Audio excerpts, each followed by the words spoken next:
제 소개를 잠깐 하자면요. 저는 사실 미국에서 산 지는 지금 대략 14년 정도 됐고요. 실리콘밸리에 실제 들어와서 이제 직장 생활 한 지는 대략 한 13년 정도 됐다고 생각하시면 되고요.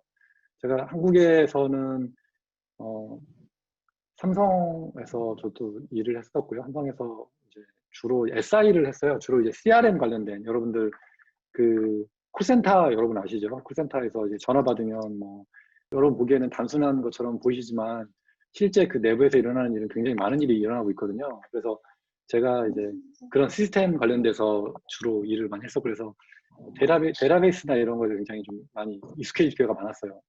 한국에 있을 때요.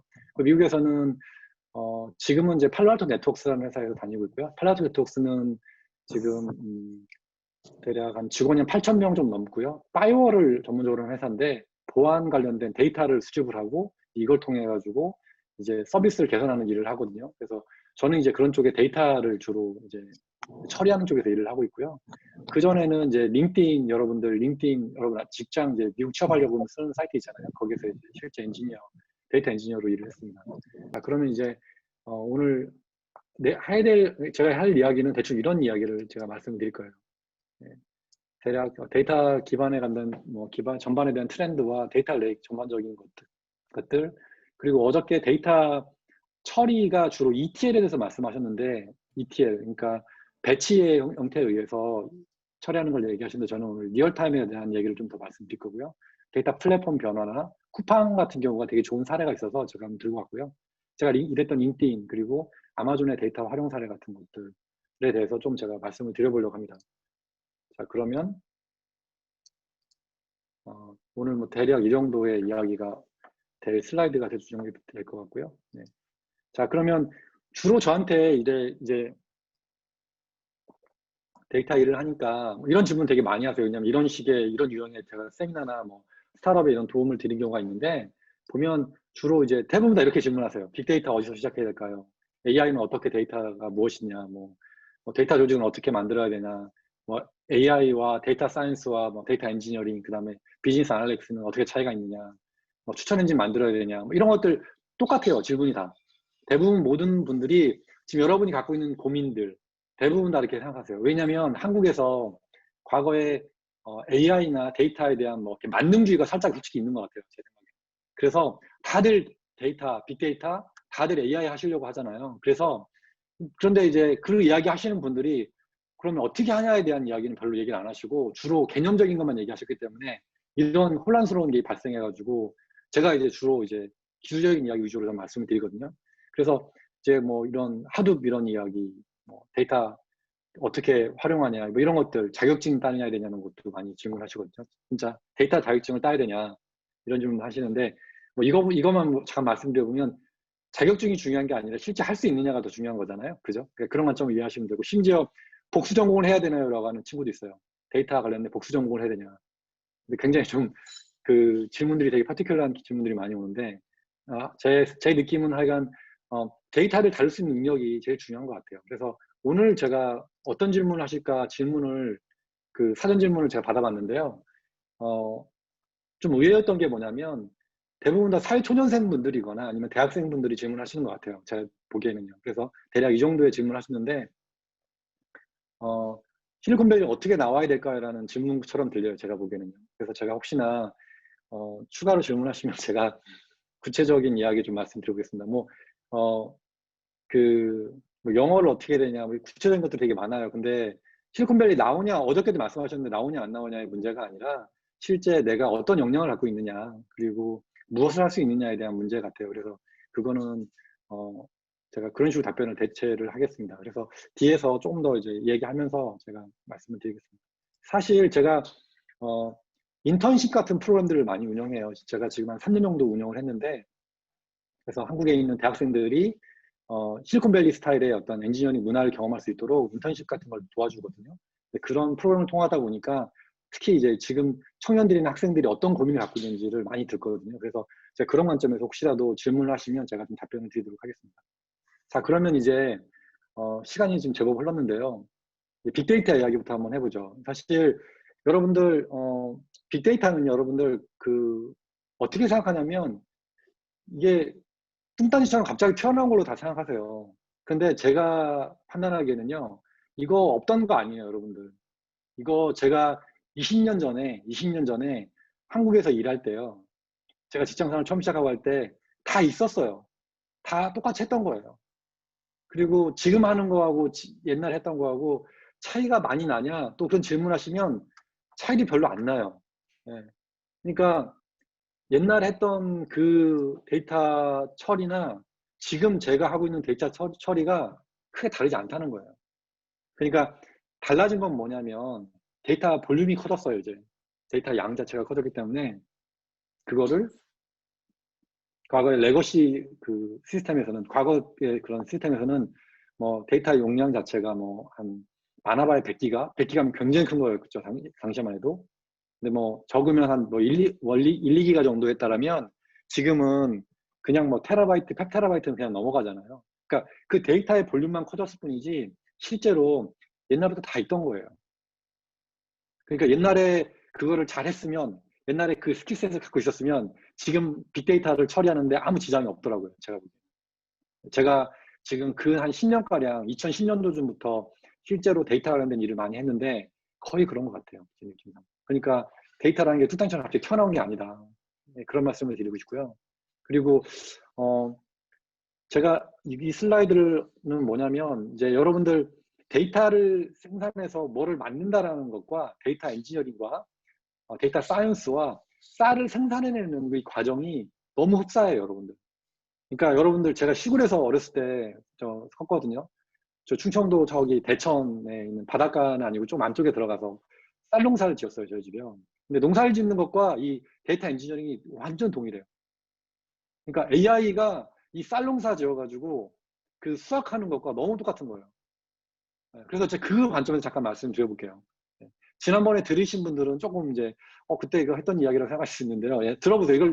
이거를 하고 넘어가야 여러분이 좀 이해하기가 좋거든요. 자, 그러면 쌀 농사 지으려고 하면 어저께 우리 그, 그 한기용 님이 뭐라고 하셨냐면, 여러분 뭐라고 했죠? 제일 먼저 뭘 해야 된다고 그랬죠? 인프라를 만들어라라고 하셨어요. 인프라를 만들어라. 인프라가 뭐죠? 여러분들 데이터 레이크를 만들어야 되잖아요. 데이터 댐을 만들어야 돼요. 뭐냐면 데이터 댐을 왜 만들어요? 거기다 물을 담아야 되잖아요. 댐을 만들어서 데이터를 담아야 되잖아요. 그 담는 공간이 필요해요. 그게 쌀을 생산할 때도, 농사 지을 때도 인근에 큰 그 강을 막아서 댐을 지어요. 물이 없으면 쌀 농사를 못 하거든요.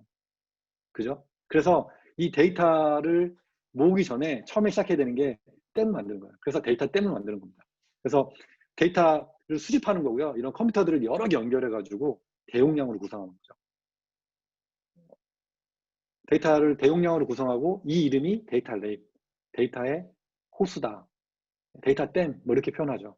네. 그리고 어저께 뭐라고 하셨죠? 데이터 댐이 한 군데로 데이터를 모아야 된다고 그랬잖아요. 근데 그 데이터 댐은 뭐 하두비거나 뭐 이런 거라고 했잖아요. 근데 여러분들 작게 시작하면 뭐다? MySQL, PostgreSQL. 우리가 가장 많이 쓰는 가장 작은 형태의 데이터베이스도 충분히 여러분이 데이터 양이 작다라면 가능하다는 거죠. 그런 게 하나 필요하다. 데이터 레이크. 그게 첫 번째 시작이고요. 두 번째는 뭐냐면 수로 공사를 해야 돼요.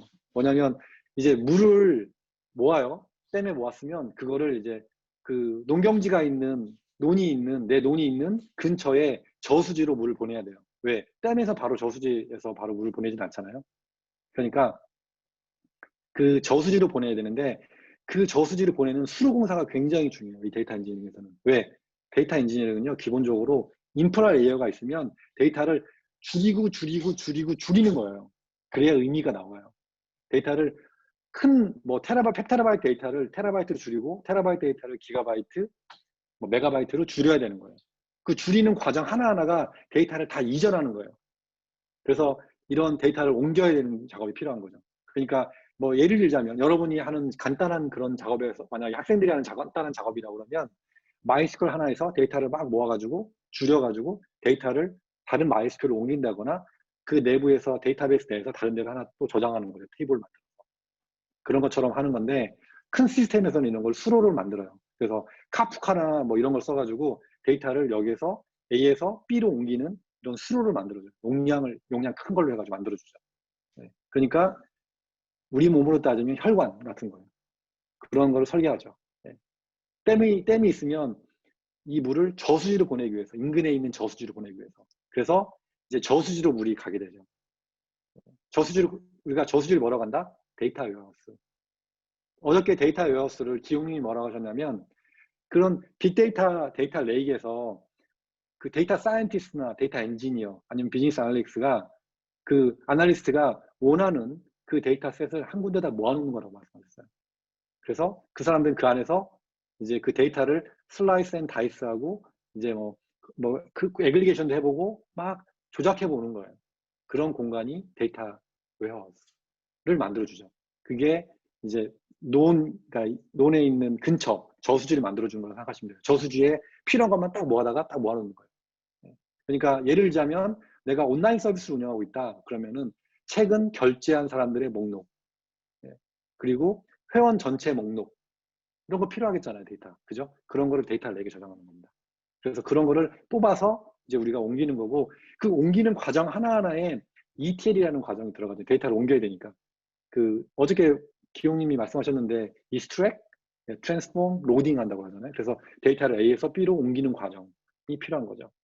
그래서 이제 이거는 이제 제가 좀 큰 형태의 시스템들을 넣은 거고요. 실제로는 그냥 MySQL 작게 할 수도 있고, 몽고 같은 걸로 해서 작게 만들 수도 있고요. 그거는 이제 어떻게 만드냐에 따라서 그 용도에 따라서 다르게 만들 수 있습니다.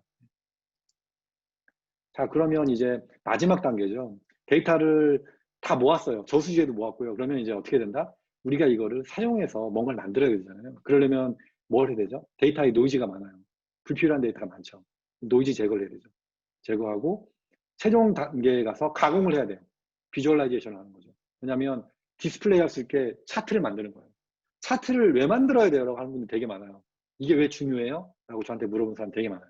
그런데 이 비주얼라이제이션이 없으면 어떤 문제가 있냐면, 데이터를 우리가 엑셀 시트로 해가지고요, 쭉 내려다 보면요, 이렇게 보고 있으면 의미가 안 나와요. 이게 무슨 의미지? 이게 뭐지? 약간 이런 생각이 들어요. 그런데 이거를 차트로 해가지고요, 시계열로 해서 예를 들면 그 시간대별 유입량, 아니면 요일별 유입량, 아니면 지난주 대비 이번 주 증가량, 이런 식으로 우리가 KPI라는 거, 그러니까 키메트릭을 정의하고, 어저께 기용님이 말씀하셨는데 키메트릭을 정의해서 그걸 갖고 데이터를 보는 거예요. 그런데 그러려면 비주얼라이제이션에서 봐야 된다는 거죠. 그걸 통해서 보게 되면 여러분들이 지난주보다 이번 주가 얼마만큼 늘었구나라는 걸 알 수 있는 거죠. 그런 것들을 활용하는 단계까지 가게 되는 거죠. 그리고 AI라든가 이런 것도 사실은 그냥 무작정 가만히 보고서 뭔가 데이터에서 의미를 찾아내는 게 아니라, 이런 비주얼라이제이션을 통해 가지고 어떠한 수치가 변화하고 있다는 거를 이런 비주얼라이제이션을 통해 가지고 지속적으로 모니터링하고 있는 거예요. 그런 시스템으로 이제 만드는 겁니다. 그래서 이제 이런 툴들이 쓰이고죠. 태블로 같은 거는 비싼 것도 있고요. 엑셀 같은 것도 실제로 이런 용도로 쓸 수 있어요. 데이터 엑셀에 올려가지고 여러분이 쫙 뽑으면 보이잖아요. 그렇게 생각하시면 됩니다. 자, 그러면 이제 조금 딥다이브해서 들어가 보면 될 것 같아요. 빅데이터가 뭐냐, 빅데이터가 어떤 거냐, 어떤 식으로 운영되는 거냐, 잠깐 이제 보겠습니다. 네. 자, 우리가 일반적으로 얘기했을 때 일반론으로 이야기하는 거예요. 우리가 빅데이터는 어저께 기용님이 똑같은 이런 슬라이드 갖고 오셨어요. 뭐라고 했냐면, 데이터 소스가 있었고요. 데이터 소스가 있으면 데이터를 모아오는 거예요.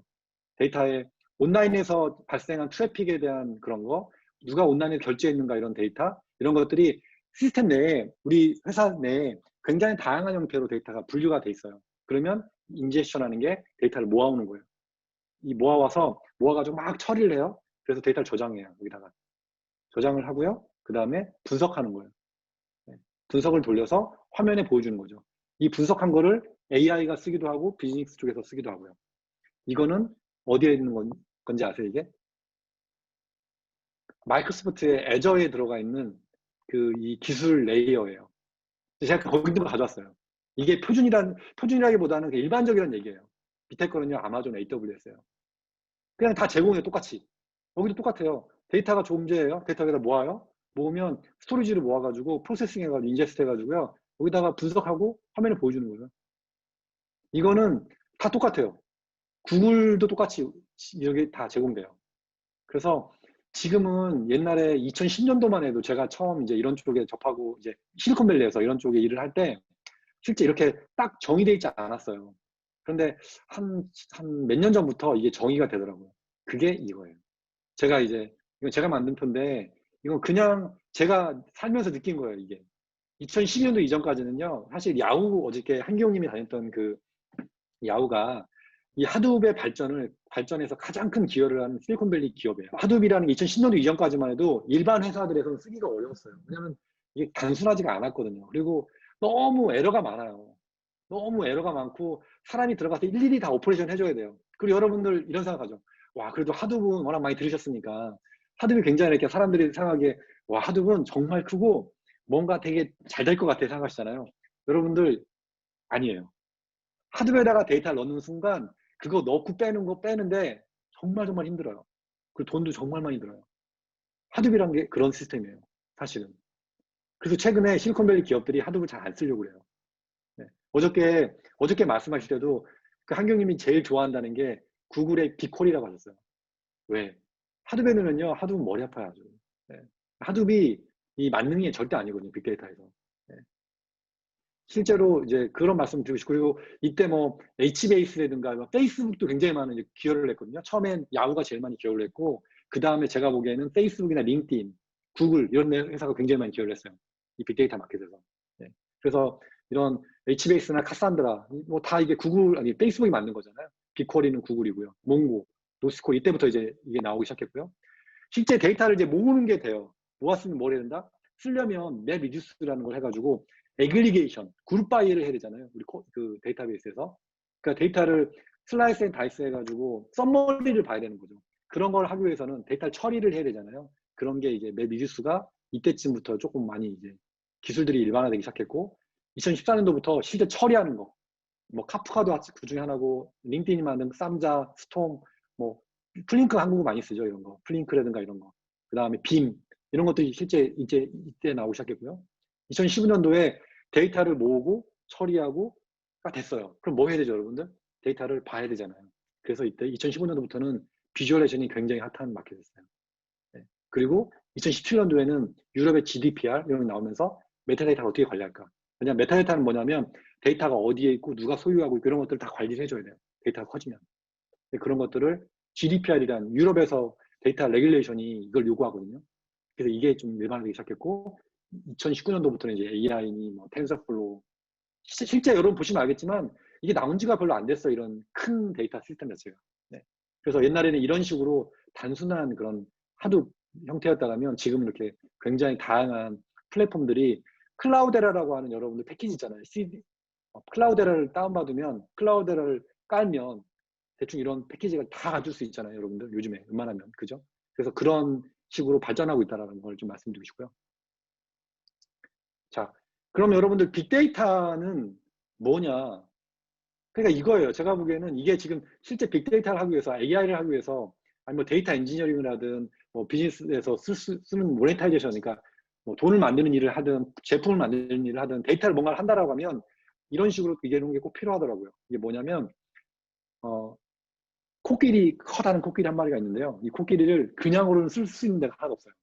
그래서 코끼리를 정말 잔인한 이야기지만 슬라이스 앤 다이스를 막 해가지고 막 줄여가지고 응축해가지고요. 코끼리를 냉장고에 탁 넣는 거예요. 조그만 냉장고에.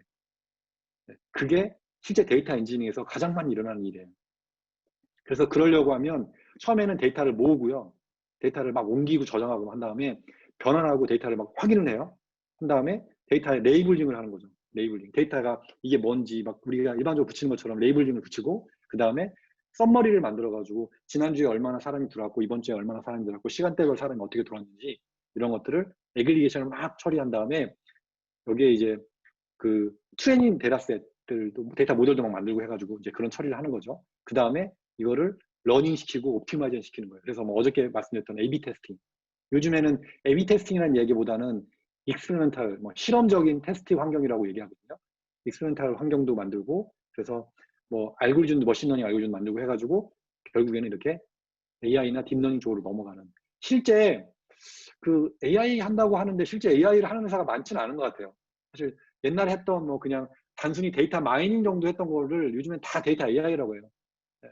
뭐 단순한 예가 링크드인도 보면은 AI라고 하는데 뭐 옛날에 했던 거 그대로인데 그냥 이름만 바꿨어요. 네.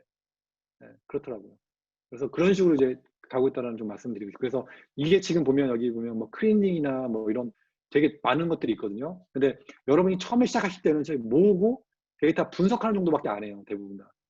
그런데 실제 이런 뭐 지금 시스템이 커지거나 그러면 잘못된 뭐 어저께 그런 얘기 하셨잖아요. 뭐 중국에서 그 코세라를 아니 중국에서 유대미 결제를 하면 다 이제 그게 그 프로드 디텍션에 걸린다라고 그런 얘기 하셨잖아요. 그런 게 거기에 이런 게 압노멀 디텍션 같은 거거든요. 그래서 리스크 매니지먼트 시스템 같은 것도 뒤에 붙어야 되고 다 붙어 있는 거죠. 그러니까 큰 시스템은 그런 게 붙지만 실제 단순하게 하면 이 정도 하나 만들고 분석하는 거 정도 하나 만들면 대충 이제 시스템은 돌아간다고 생각하시면 되죠.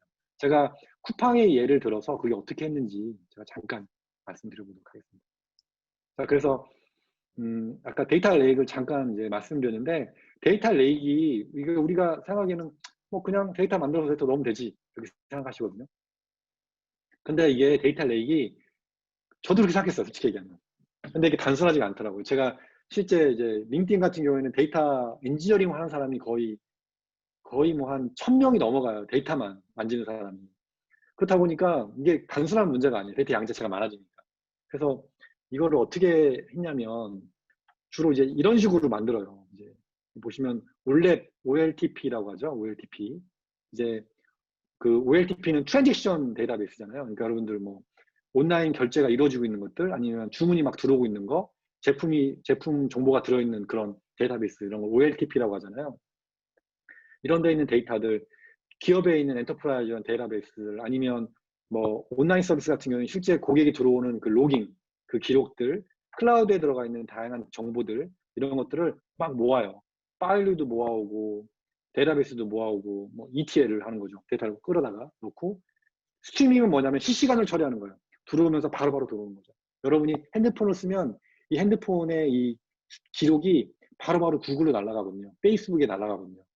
그런 것들을 스트리밍이라고 해요. 실시간 처리하는 거죠. 그런 것들 API 써서 다른 데서 데이터 끌어오는 것들 뭐 트위터라든가 이런 데서 끌어오는 것들 그 데이터를 이렇게 모아라 한 군데다 모아서 실제 들어온 러 데이터를 모으고 이런 모은 거를 특정 데이터 모델에 의해서 데이터를 모델에 의한 정의된 데이터 셋에 의해서 데이터를 막 분류하는 거죠. 그래서 데이터를 그 데이터 웨어하우스에 저장도 하고 데이터를 딴 데 여러 군데 옮겨놓는 거예요. 옮겨놓고 이거를 데이터에다가 메타데이터를 운영해요. 언제 만들어진 데이터고 누가 만들었고 운영자는 누구고 이건 언제 없애야 되고 뭐 이런 거 있잖아요. 여러분들 이런 거 관리가 없으면 데이터 나중에 쓰레기밖에 안 남아요. 데이터에. 이 데이터 레이크에. 그래서 이런 메타데이터 운영하는 것도 되게 중요하더라고요. 보니까. 그리고 데이터 품질 문제. 이런 것들을 관리할 수 있는 전체 셋을 데이터 레이크에 같이 넣어야지 그냥 데이터에 넣으면 조직이 뭐 한 10명, 20명일 때는 아무 문제가 없지만 조직이 100명, 200명 넘어가고 다양한 팀들이 존재할 경우에는 데이터 레이크 자체가 관리가 안 돼요. 전혀 관리가 안 되고 어느 날 갑자기 보면 누가 막 지우고 막 쌈나고 막 이러잖아요. 팀끼리 막 이제 주먹 다짐 해야 되는 상황이 발생하고요. 그래서 이게 실제 간단한 문제가 아니고 그리고 뭐 HR 데이터라든가 매출 데이터 이런 것들은 실제 뭐 카드 정보 같은 거 이런 것들 실제 그 아무나 접근하면 안 되거든요. 그런 것들 다 ACL이라고 하잖아요. 액세스 컨트롤 레이어라고 해서 이런 것도 사실 다 관리를 해야 되고 그래서 이런 전체 셋이 필요하다는 거죠. 네. 자, 그러면 ETL. 어저께 잠깐 말씀하셨는데 ETL이 너무 중요해요. 왜냐하면 모든 데이터가 이 빅데이터에서 데이터 엔지니어링은 데이터를 A에서 B로 옮기는 거예요. 옮기는데 그냥 옮기는 경우도 있지만 그냥 옮기는 게 아니라 데이터 특정 그 모델이나 룰에 의해서 데이터를 줄이거나 아니면 다양한 의미를 부여할 수 있게 데이터를 다시 만들어줘요. 그 전체 과정이 ETL이에요. 여러분들 다르게 생각하면 이런 거 있어요. 여러분이 MySQL에 데이터가 담아져 있어요. 특정 데이터가. 그러면 뭐 고객 데이터와 그다음에 결제 정보가 있어요. 그런데 이거를 내가 고객 데이터와 결제 정보를 하나로 뭉쳐가지고 어디다 담아놓고 썸머리를 보고 싶어라고 하잖아요. 그럼 어떻게 하죠? 매일같이 하루에 한 번씩 이 썸머리를 내가 어디 담아놓고 보고 싶어. 어떻게 하죠? 가장 쉬운 방법이 리눅스에서 크론을 걸어요. 크론 탭을 걸어가지고 그 썸머리를 만드는 거를 하루에 한 번씩 돌아가게 만들어요. 밤 12시나 아니면 뭐 1시쯤에 그 우리가 이걸 마감한다고 그러잖아요. 마감을 치는 거죠. 소위 말해 이제. 그 은행들 다 그렇게 하잖아요. 네. 시나에 마감을 치는 거거든요. 그 마감을 쳐가지고 막 돌아요. 돌아가지고 그 특정 룰에 의해서 내가 원하는 데이터 웨어하우스에다가 아니면 특정 데이터 마트에다가 데이터를 밀어넣는 거죠. 이게 ETL이에요. 너무 단순해요. 네. 그냥 여러분이 하셨던 거가 다 ETL인 거예요. 여러분이 지금까지 해오셨던 게 여러분이 이게 생뚱맞게 나온 그런 개념이 아니라 그냥 계속 해오시던 일이에요. 네. 그래서 그 저장 공간이 뭐 마이스쿨 될 수도 있고 하드비 될 수도 있고 데이터 웨어하우스 뭐 테라데이터라든가 뭐 큰 시스템일 수도 있는 거죠. 그래서 요즘에는 ETL이 너무 회사 큰 기업들은 이게 너무 다양하고 복잡하잖아요. 그러니까 뭐 에어플로 같은 거 써가지고 이 하나의 ETL이 아니라 수십 개의 ETL이 있는 거예요. 이런 것들을 이런 잡 스케줄을 통해 가지고 관리도 하고요. 시간대별로 언제 러닝해야 되고 예를 들면 마감을 친 다음에 마감을 쳤어요. 마감을 치면 그 다음에 사람별 성과 같은 것도 이제 마감 친 이후에 만들어야 되잖아요. 그러니까 이제 그런 걸 순서별로 시퀀스도 관리할 수 있고 막 이런 것들을 다 정의할 수 있는 게 있어요. 그래서 뭐 에어플로우라든가 클라우데라에 들어있는 뭐 스트림셋이라든가 몇 개 그런 되게 많아요. 그런 툴들이. 그래서 그런 것들 찾아보시면 많고 그래서 그런 것들을 진짜 이렇게 운영한다. 그러니까 과거에 없던 게 아니라 이런 이름들이 나온 건 뭐냐면 이걸 좀 더 편하게 하기 위해서 그런 패키지들이 나오기 시작한 거예요. 네. 그렇게 생각하시면 됩니다. 네. 자, 그러면 리얼타임 스트리밍 뭐냐면 실시간 처리하는 거예요. 왜 실시간 처리가 왜 필요할까? 그냥 우리가 ETL 써가지고 마감 치듯이 그냥 마감 치면 되지.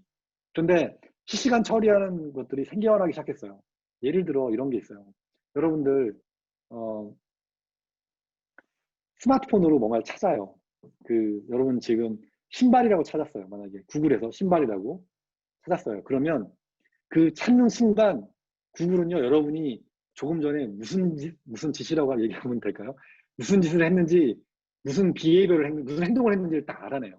여러분이 심지어 마이크를 켜놓고 친구랑 신나게 미국 주식에 대해서 얘기했어요.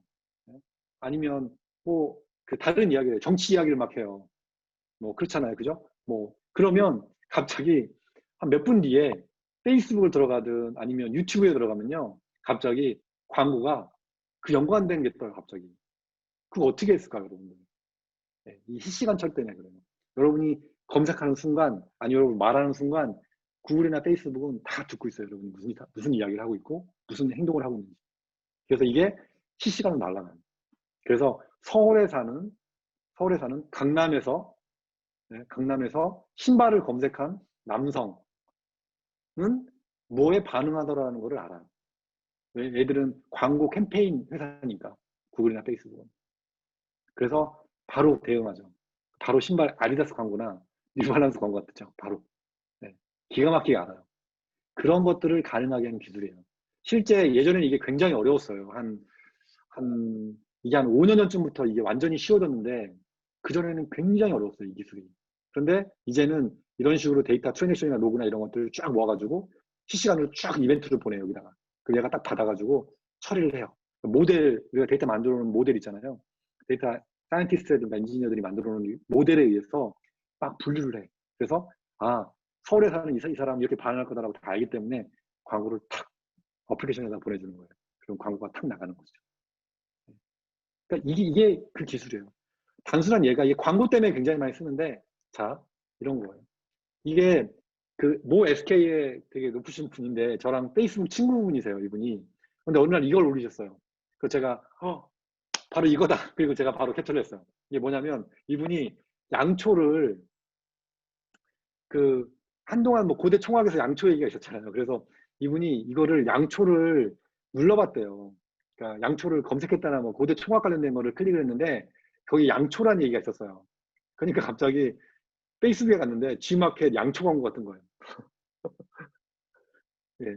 이게 이 실시간 처리의 가장 좋은 예 중에 하나예요. 예. 실제 이래요, 여러분들. 한번 실험해 보세요. 예. 그러니까 그러니까 여러분 퍼스널라이즈된 광고 서비스를 여러분이 트레이닝 시키는 거예요. 여러분이 구글에 있는 아니면 페이스북에 있는 그 기계들을 여러분이 막 트레이닝하고 있는 거예요. 걔들을 데이터를 막 줘가지고 여러분이. 예. 걔들은 공짜로 데이터 받아다가 광고 막 팔아먹고 있는 거예요. 예. 그러니까 역으로 생각하시면 여러분이 거기에 강아지 한 마리 키우신다고 생각하시면 돼요. 인공지능 강아지 한 마리씩. 예. 거기서는 그걸 계속 러닝하고 있어요. 여러분 어떻게 반응하는지. 그게 실시간 처리예요. 네. 자, 그러면 데이터를 어저께 KPI 정의하는 거 말씀하시잖아요. KPI 정의하고 매트릭에 대해서 굉장히 말씀 많이 하셨는데, 그럼 이게 어저께 데이터 드리븐 얘기하셨잖아요. 데이터 드리븐 비즈니스에 대해서. 근데 이제 보면 키 매트릭이 굉장히 중요한데 제가 조금 더 디테일하게 얘기를 좀 해볼게요. 이게 예를 들면 영업사원이 10명 있어요. 아니면 50명 있어요. 그러면 누가 일 잘하는지를 판단해야 되잖아요, 여러분들. 근데 이게 그냥 매출만 갖고 하기엔 좀 이상한 경우가 있어요. 되게 다양한 경우 비즈니스 케이스가 있으니까. 그러면 예를 들면 한 주당 또 위클리 액티브 유저라고, 이거는 미국에 있는 온라인 기업들이 IPO 갔을 때 주식 공시할 때 항상 하는 얘기잖아요. 일주일에 몇 명이나 실제로 회사 서비스를 이용했는지, 한 달에 몇 명이나 들어왔는지, MAU, WAU 이렇게 얘기하잖아요. 이게 소위 말해 이제 KPI죠. 키 매트릭. 그리고 지난주 대비 이번 주 얼마나 늘었는지, 얼마나 줄었는지, WOW. 그 다음에 일주일, 7일, 아니면 하루, 일주일, 한 달, 사용자가 얼마나 사이트에 머물고 있는지, 이런 것들을 실제 KPI로 잡아요. 이런 것들을 대시보드라는 형태로 해서 제공을 해야 돼요. 그러면 회사에 있는 모든 구성원이 누구나 쉽게 접근해서 볼 수 있어야 되죠. 그러면 모든 사람들이 데이터 중심으로 움직이는 거예요. 그렇죠. 데이터가 모든 걸 결정해 주진 않아요, 여러분들. 어제 그런 얘기 하셨잖아요. 데이터가 모든 걸 결정해 주진 않아요. 그런데 데이터를 참고하는 거죠. 그런데 그냥 막무가내로 감으로 때리는 게 아니라 데이터 중심으로 결정한다라는 거죠. 네. 그래서 예를 들면 이런 거. 제가 되게 인상 깊었던 중에 하나가 뭐냐면 이런 건데, 링크드인에 있을 때 제가 처음 회사에 들어가서 이런 걸 만들었어요. 뭐냐면 링크드인에 들어왔는데, 사용자가, 링크드인은 리크루터라든가 회사에서 리크루팅하는 사람들 통해서 돈을 벌어요. 그 비즈니스 모델이 그거거든요. 광고는 몇 프로가 안 돼요. 전체 매출에서 지금 한 3, 4%도 안 될 거예요. 전체 매출에서 지금도. 근데 예를 들면 이 사람이 사이트 로그인도 잘 안 하고 포스팅도 안 하고요. 다른 사람한테 친구 신청도 안 하고 이래요. 그러면은 이 사람은 조만간에 나갈 사람이에요. 근데 회사 차원에서 보면 이 사람은 잡아놓은 물고기잖아요. 그냥 내 어망에 들어있는 물고기인데 놓치면 아깝잖아요. 이 사람. 그냥 몇십만 불 날아가니까. 그러니까 어떻게 한다? 이런 걸 해서 고객이 떠날 첫 리스크, 고객이 떠나는 레이시거든요. 이 떠날 가능성을 계속 분석하는 거예요. 그래서 몇 번이나 클릭했고, 로그인 언제 했고, 친구 맺기를 언제 했고, 사람들 간에 메시지는 얼마나 주고받고 있는 거를 다 분석을 해요. AI 같은 개념이죠. 그래서 이 첫 리스크 같은 거를 만들어내요. 그래서 이 사람이 따를 것 같다 싶으면 프로모션을 해주는, 갑자기. 야, 너 이번에 30% 내가 싸게 해줄게. 이번에 계약 다시 하자. 이런 식으로. 그러니까 이런 거를 데이터에 이용하는 거죠. 그리고 단순히 그냥 누구만 보는 게 아니라 전체 사람들이 다 본다는 거예요. 탑 매니지먼트부터 전체까지. 네. 그러니까 모든 직원이 다. 그리고 이런 식으로 해서 쉽게 접근할 수 있게 운영하는 거죠. 여러분이 제플린이라는 회사가 되게 유명한 한국 사람이 하는 데예요. 한국 사람이 만든 스타트업이고요. 실리콘밸리에 실제 와 있고 굉장히 잘 하고 있거든요. 혹시 관심 있으시면 이걸 해보시면 좋을 것 같아요. 온라인도 제공하고 있고요. 오픈 소스라서 공짜로도 여러분 쓸 수 있어요. 직접 깔아가지고. 제가 얼마 전에 커피 로스팅하는 이 강의를 듣고 저한테 연락 온 친구가 커피 로스팅하는 회사에서 일을 했거든요. 그 친구 데이터 관련된 일을 하고 있었는데, 제가 이걸 소개시켜줘가지고 이걸로 실제 지금 로스팅 하는 걸 만들어가지고 쓰고 있어요. 전체 회사에서. 이거 굉장히 좀 추천드리고 싶고, 되게 많아요. 이런 툴들이 공짜도 많고 하니까 여러분이 찾아보시고 써보시면 됩니다. 자, 데이터 비주얼라이제이션 진짜 만드는 경우도 있어요. 이렇게 이런 식으로 만들면 굉장히 다양한 형태로 만들 수 있어요. 지역별, 이런 식으로 그래프를 해가지고 시간대별 조사도 가능하고, 지난년 대비 올해 성장률 같은 것도 분석해낼 수도 있고요. 굉장히 많죠, 그죠? 그 다음에 누가 탑 프로덕트이 뭐고 이런 식으로 해가지고 실제 여러분이 상상하고 있는 그런 매트릭은요, 이게 태블로인데 상상해볼 한 번도 이런 매트릭 있으면 좋겠다, 이런 그래프 있으면 좀 이해하기 쉽겠다, 이런 것들은 진짜 다 있어요. 다 존재해요. 그래서 굉장히 쉽게 만들어 볼 수 있다는 거죠. 그리고 빅데이터 시스템은 제가 아까 ETL도 있고 인제스도 해야 되고 스토리지도 있고 이랬잖아요. 데이터를 옮기기도 해야 되고. 그런데 데이터가 복잡해요. 이제 댐에서 데이터를 끌어다가 수로를 통해서, 물을 통해서 저수지 가가지고 저수지에서 또 마감도 쳐야 되고 DB 돌리고 해야 되잖아요. 그죠? 그리고 사용자가 누군가 또 받는지 안 받는지도 관리해야 되고 여러 가지 복잡한 문제가 있죠. 근데 그런 것들을 제대로 운영하려고 하면 이 모니터링이 없으면 돌릴 수가 없어요. 제대로 이게 돌아가고 있는지, 데이터가 마감이 잘 쳐졌고 마감 친 이후에 뭐 성과를 잘 분석해냈는지, 이런 데이터 처리를 잘하고 있는지를 다 모니터링 해줘야 돼요, 사람이 결국에는. 그래서 프로메theus하고 그라파나라는 게 거의 이 시장에서는 오픈소스인데 거의 표준인 것 같아요, 제가 보기에는. 그래서 이런 식으로 뭐 CPU 사용량은 얼마나 되고, 노드별 뭐 메모리는 얼마나 쓰고 있고, 데이터 트래픽은 얼마나 되고, 이런 것들 다 관리할 수가 있어요. 딜레이는 얼마나 일어났고, 그다음에 뭐 데이터 파이프라인에 데이터 용량이 너무 부족한지 많은지 뭐 다 분석이 돼요. 시간당 처리량은 얼마나 되고 있고, 서비스는 얼마나 쓰고 있고, 이런 것들을 관리할 수가 있어요.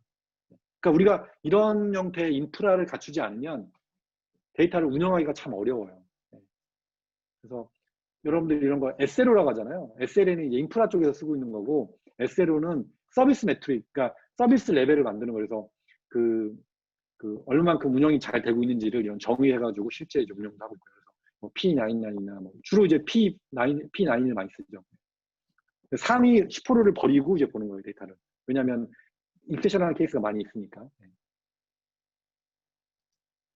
자, 그러면 그 한국 분들이 저는 좀 많이 하셔가지고 제가 넣은 건데, 도전이 좀 있어요. 이런 도전이 뭐냐면 좀 어려운 부분이, 이런 데이터나 AI 비즈니스로 트랜지셔널, DT를 얘기하잖아요. DT, 디지털 트랜스포메이션이라고 얘기하시는데, 이게 챌린지가 있어요. 뭐냐면 저는 한국에서 금융권에서 제가 그 CRM 이런 걸 해봤기 때문에 제가 그 금융권에 갖고 있는 이 좀 그런 걸 좀 대충 알거든요. 근데 제일 문제가 뭐냐면 정보 전략이 있고 전산실이 있어요. 그리고 현업이 따로 존재해요. 현업은 데이터는 볼 줄 아는데 데이터를 만질 줄을 몰라요. 그러니까 어떤 현상이 발생하냐면, 현업이 데이터를 놓치면 그 실제 데이터 이 소유권을 놓치게 되면 이 사람들이 가진 게 아무것도 없어요. 그러니까 어떤 문제가 발생하냐, 현업하고 데이터 그 엔지니어링하고 막 싸움이 나요. 그래서 오너십이 누구 거냐. 그래서 실제 한국에서 제일 큰 문제는 뭐냐면 데이터를 주지를 않아요. 데이터 처리하려고. 이거는 한국에 있는 뭐 다분히 여러분 다 아는 그 대기업들 다 똑같은 문제가 있어요. 그러니까 데이터를 주지를 않아요, 현업이.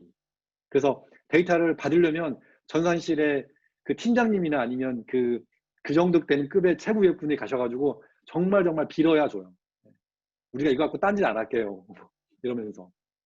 데이터를 받아내기가 그렇게 어려워요. 왜? 굉장히 허리젠탈하게 돼 있어요. 그러니까 그 버티컬하게 돼 있어요. 허리젠탈하지 않고. 그런데 이 AI나 이런 게 가능하려고 그러면 현업과 엔지니어링의 갭이 없어야 되고, 허리젠탈, 버티컬 이런 게 개념이 없이 수평적이어야 돼요. 데이터 오너십이 누구든지 나한테 와야 돼. 접근할 수 있어야 되고, 권한만 있다면. 그리고 데이터 조직 모델이 좀 달라야 된다는 거죠. 그냥 그 버티컬하게 다 잘라가지고, 어저께 그런 말씀 했잖아요. 조직을 프로젝트 베이스로 묶어가지고 진행을 하는 게 실제 진행이 된다라고. 그래서 저는 이거를 약간 하이브리드라고 얘기하거든요. 그래서 조직 자체가 되게 중요해요. 원래 제가 조직에 대한 얘기가 되게 많은데 어저께 조직 얘기 다 하셔가지고 조직 얘기는 제가 다 뺐어요. 그래서 하이브리드 개념을 하시는 게 되게 중요하더라. 그리고 이런 얘기 많이 하세요. 아니, 이번에 우리가 이런 걸 하려고 하는데 난 데이터 엔지니어링 하고 싶고 AI를 하고 싶은데 회사에 이런 기회가 없어요. 지난번에 저한테 따로 연락 오셨던 분도 두 분이나 그런 얘기 하셨어요. 똑같은 얘기. 그래서 제가 그랬어요. 그렇게 하지 마시고, 어저께 똑같은 제가 답변인데, 어제 하셨던 질문의 답변 똑같은데, 직접 한번 만들어서 보여줘라. 보여주지 않으면 아무도 안 믿어요. 여러분이 그거 할 수 있다는 거는. 누구든지 그래요. 실리콘밸리도 마찬가지예요. 아무도 안 믿어요. 네. 왜? 여러분이 그거 계속 하던 사람이 아니잖아요. 그러니까 여러분이 엑스트라 시간을 쪼개가지고 집에서 솔직히 조금 시간 쪼개가지고 여러분이 만들어서 보여줘야 돼요. 이거 되는데 왜 안 돼? 그러면 그게 바뀌는 거죠. 그래서 제가 얼마 전에 그 커피 로스팅 한다는 그분은 데이터 팀이 없었어요, 회사에. 근데 제가 그분하고 저하고 몇 번 통화를 했거든요. 그리고 그분이 데이터 팀을 따로 만들었어요. 그분이 지금 데이터 팀장이에요. 팀에. 네. 그러니까 이런 하이브리드 조직처럼 여러분이 유기적으로 움직여야 돼요. 네. 그러지 않으면 실제 데이터로, 왜냐하면 과거에 이런 형태로 해보지 않았기 때문에 섣불리 이걸 하려고 안 하고, 그리고 실제 딱 이런 타이틀을 달고 계신 분들이 있어요. 데이터 사이언티스트나 뭐 비즈니스 아나리스트나 뭐 이런 타이틀 갖고 있는 사람들이 많지는 않거니와, 그리고 그분들이 생각외로 많이 불러요. 많이 불러요. 인건비가 비싸요. 그러니까 위에서는 투자를 안 하려고 해요. 당연한 거죠. 네. 그러니까 여러분이 만드시면 돼요. 그거를. 그래서 데이터 엔지니어링과 데이터 사이언스와 비즈니스 아날리틱스가 여러분들 모호해요. 이거는 그 데이터 사이언스라고 얘기하는데 얘기 들어보면 데이터 엔지니어를 하고 있더라고요. 엔지니어링을. 어떤 데는 데이터 사이언스라고 얘기하는데 비즈니스 아날리틱스라고 있어요. 그러니까 어저께 뭐라고 했냐면 이랬어요. 데이터 엔지니어는 데이터 사이언티스트나 아날리틱스들이 쓸 수 있게 만들어주는 시스템 만들고 플랫폼 만드는 일을 하는, 인프라를 만들고 운영도 하고 다 하는 사람들이에요. 그리고 사이언티스트는 제품을 만드는 사람들, 제품을 개선하는 사람들, 데이터를 이용해서. 그리고 비즈니스는 뭐냐면 돈을 버는 일을 하는 사람들. 매출을 올리기 위해서 광고를 어떻게 효과적으로 할까? 뭐 이런 거 하시는 분들. 근데 이런 게 모호하다는 거죠. 처음엔 당연히 다 모호해요. 처음엔 되게 당연히 모호한데 이거는 점점 고도화되면서 이제 갈라지는 거죠. 그리고 리딩을 누가 하느냐, 위에서 할 거냐, 모두 다 할 거냐. 근데 주로 이제 예를 들면 이제 GE 같은 경우가 되게 좋은 예인데 GE가 실제 이제 거의 망했잖아요. 데이터 트랜스포메이션을 선두주자라고 얘기했는데 거의 그거 망했어요. 이 동네 여기서 한 40분 거리에 있는 산나모네에 그 GE 연구소가 있었는데 엔지니어 한 3,000명 정도 있었어요. 제가 아는 친구들 되게 많이 조인했어요, 거기에. 그런데 다 뭐라고 했냐면 맨날 놀아. 하는 게 없어. 이걸 왜 하는지 모르겠어. 다 그러는 거예요. 네, 거기 실리콘밸리도 그렇게 똑같이 얘기해요. 지에 있는 위에 있는 분들만 우리는 DT다라고 한 거예요. 디지털 트랜스포메이션. 그런데 밑에서 돈 받고 일하는 사람들은 아무도 이게 왜 하는 거지? 아무도 안 도와주는 거예요. 엔진 만들던 분들이 엔진 만들잖아요. 지가. 네, 이게 왜 되는지 모르는 거예요. 그건 결국에 이게 힘들었죠. 네. 그래서 사실 이게 굉장히 큰 챌린지 중에 하나예요. 근데 이거를 바꾸는 게 사실 데이터 중심의 기업 문화를 바꾸는 거라고 생각하시면 됩니다. 자, 그러면 제가 뭐 많은 얘기 했는데 이제 좀 실사례를 들어볼게요. 쿠팡이, 제가 쿠팡을 일을 하지 않았는데 어떻게 하다 보니 쿠팡에 아는 분들이 좀 많이 생겼어요. 그래서 좀 듣기도 했고 해가지고 그냥 주워 들은 것과 이분이 여기에 브런치에 쓴 내용들을 제가 기반으로 했어요. 원래 쿠팡은 데이터 엔지니어링이 한국에 있거나 실리콘밸리 있지 않아요. 시애틀에 있어요, 시애틀에. 제가 아는 한은 그래요. 그리고 데이터 사이언스는 이쪽 실리콘밸리 조금 있고 한국에도 있지만 실제 데이터 엔지니어링 전체 하는 사람들은 대부분 다 시애틀에 있다고 알고 있거든요. 근데 여기에 있는 분이 쿠팡의 데이터 엔지니어링의 역사를, 데이터 사이언스를 아니면 데이터 기반으로 하는 이 시스템을 어떻게 만드는지 이 히스토리를 여기에 공유하셨더라고요. 그래서 제가 이거 너무 좋은 예 같아가지고 제가 가져왔어요. 2010년도, 13년도에 이 3년 동안 있었던 시스템이 이거예요. 여러분이 그냥 옛날에 알고 있던 그냥 시스템하고 하나도 안 달라요. 데이터베이스가 있고요. 그 다음에 사용자들이에요. 그냥 데이터베이스에 그냥 붙어서 뽑는 거예요. 네. 툴 하나 만들어가지고 그냥 뽑는 거예요. 네. 그냥 소규모의, 그 당시 쿠팡이 작았으니까 소규모의 굉장히 작은 데이터 세트, 그 다음에 간단한 비즈니스 보고하게 만드는 거죠. 그래서 뭐 마이스퀄을 저장했대요. 오라클 정도 썼대요, 당시에. 오라클은 비싸니까 사실 뭐 거의 파이낸스 데이터만 주로 담잖아요, 오라클은. 근데 하여튼 이렇게 썼대요, 네, 쿠팡이 처음에. 근데 한 3년 동안 쓰다 보니까 이제 필요가 이제 데이터를 많이 써야 되는 경우가 생긴 거죠. 그래서 이제 이렇게 바뀌죠. 온프라미스, 그러니까 그 회사 내에 데이터 센터를 만든 거예요. 어디가 빌렸겠죠, 직접. 클라우드를 쓰지 않고. 그래서 온프라미스에 하드를 깔고 하이브 깔고 MPP를 했다는 거죠. 이게 뭐냐면 굉장히 큰 데이터를 처리하는 거를 환경을 만들었대요. 이게 2014년도부터 2016년도. 얼마 안 됐잖아요, 그죠? 왜? 실제 실리콘밸리 기업들도요, 그러니까 쿠팡이 굉장히 앞서갔는데 실제 실리콘밸리 기업들도 2014년도쯤 돼가지고 실제 이런 거 만들기 시작했어요. 제가 회사를 링크드인 그만두고 회사를 옮기려고 이직을 하려고 인터뷰를 보는데 정말 인상 깊었어요. 제가 굉장히 많은 회사를 만나봤거든요.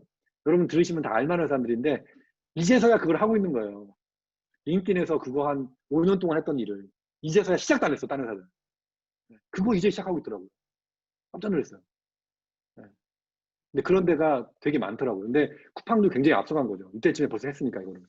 네. 그래서 데이터 소스가 이런 서버 로그라든가 클라이언트 로그라든가 DB라든가 아니면 뭐 결제 로그라든가 이런 거 다 모으는 거예요. 모아가지고 데이터 처리를 해가지고 이렇게 한 군데에서 볼 수 있게 태블로 같은 거 쓰고 이런 HU 이런 거 이거 그 오픈 소스잖아요. 이렇게 해가지고 볼 수 있게 툴을 만든 거예요.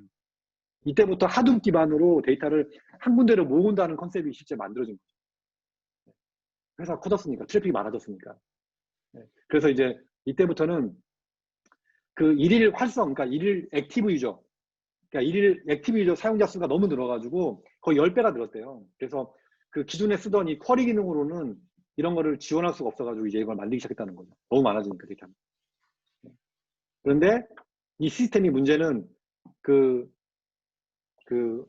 영업시간 오전 8시에서 오후 12시 사이에 중단이 돼야 된대요. 문제가 있어가지고 항상. 그런 문제가 있어가지고 이제 이런 걸 만들죠, 다시. 그래서 아키텍처를 좀 더 크게 만든 거예요. 그래서 2016년도부터 17년도 2년 사이에 여기다가 이런 아까 말씀드렸잖아요. 에어플로우, ETL 관리하는 툴을 넣은 거죠. 여기다가 넣고 데이터를 막 처리해가지고 이런 빅데이터라는 시스템에 이런 개념으로 넣어가지고 데이터를 실시간으로 뽑아서 볼 수 있는 환경을 만든 거죠. 실제 그 대부분의 많은 기업들이 실시간으로 뽑아볼 수 있는 기회가 많지가 않아요. 처리하기가 되게 어렵고 양이 많으니까. 그런 것들을 이제 가능하게 한 거죠. 어저께 우리가 기용님이 말씀하신 것 중에 하나가 뭐냐면 데이터 사이언티스트가 만든 모델을 엔지니어가 그 구현을 못 해가지고 실제 야후에서 그 두 팀 간에 주먹 다짐만 했다고 말씀하셨잖아요. 근데 실제로 그래요. 근데 제가 링크드인에 일할 때는 그런 일이 전혀 없었어요. 왜? 링크드인은 피노시라고 하는 그런 시스템이 따로 있거든요. 그래서 그 엔지니어들이나 아니 데이터 사이언티스트가 데이터 모델을 만들어 데이터를 말할 수 있게 데이터를 말아 넣으면 이거를 그 프로덕션에다 올려가지고 붙일 수 있는 환경 만들기가 너무너무 쉬웠어요. 그걸 너무 잘 만들어 놨어요. 그래서 링크드인이 데이터 비즈니스를 굉장히 잘하는 회사 중에 하나예요. 그래서 데이터 사이언티스트와 데이터 엔지니어링과의 관계가 굉장히 좋아요. 절대 주먹 다짐 안 해요, 거기는. 그러니까 인프라가 중요하다는 거예요. 잘 만들어 놓으면 그런 문제 없다는 거죠.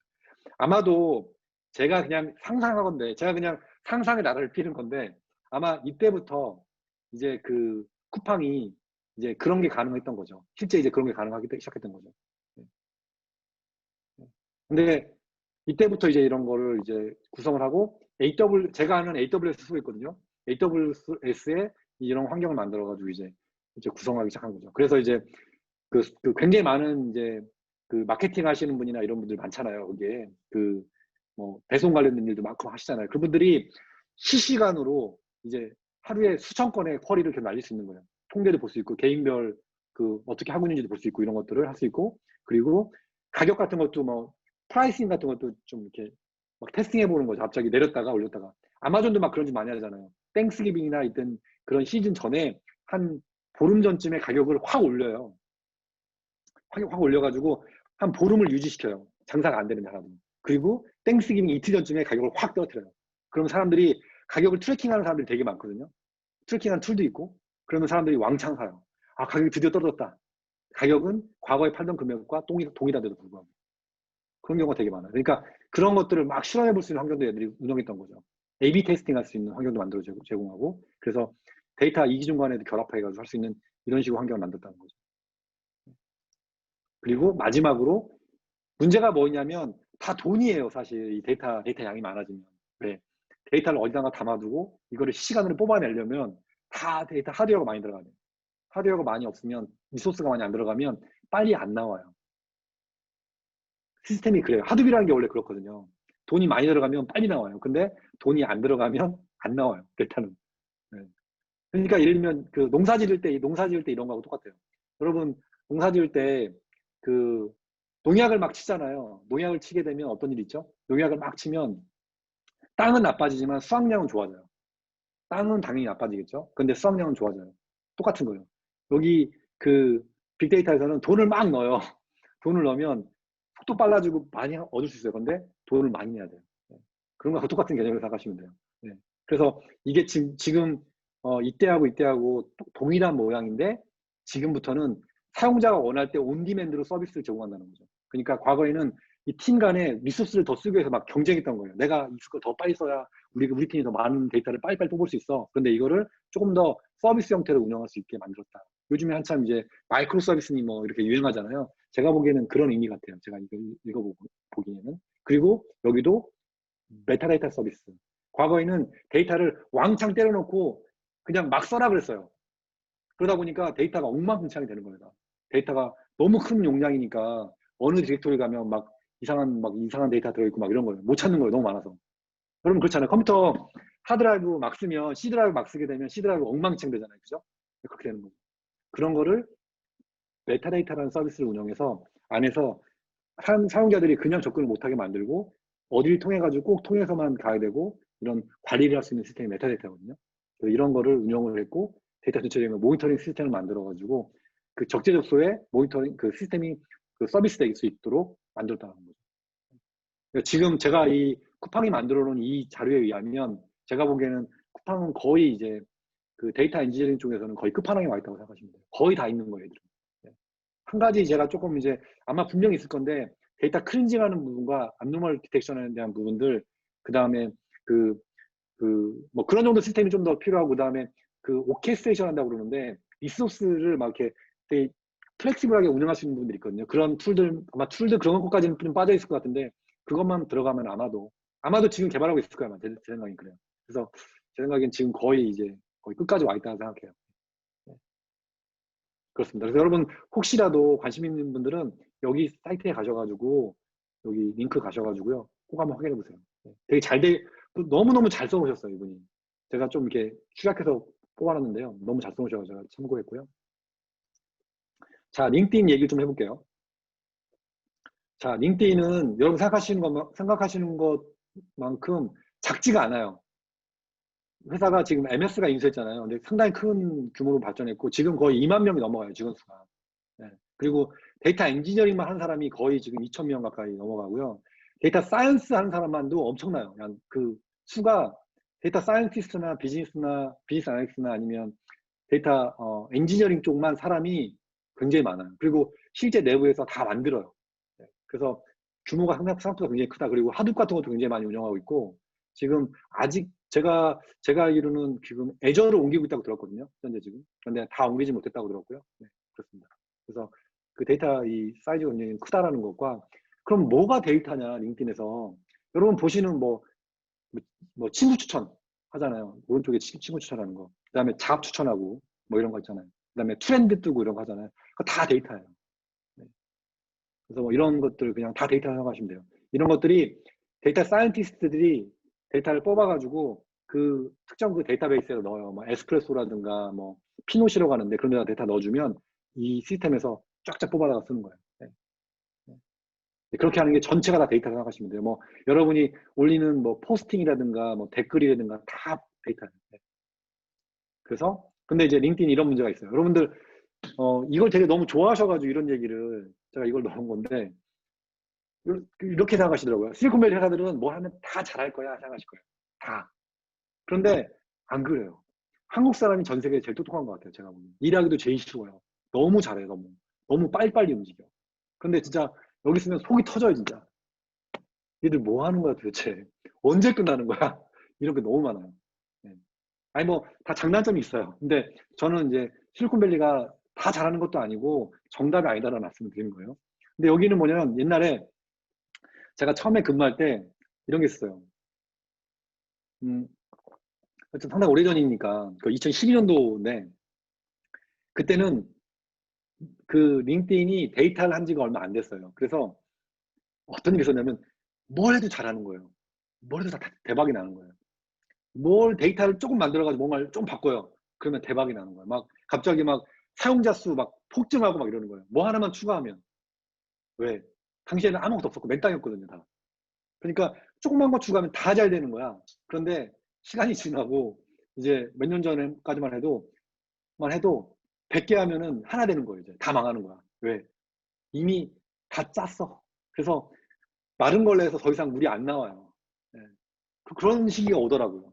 네. 그런 약간 슬로우다운 되는 페이스가 있더라고요. 그러니까 데이터를 할 수 있는 게 한계가 있더라고요. 네.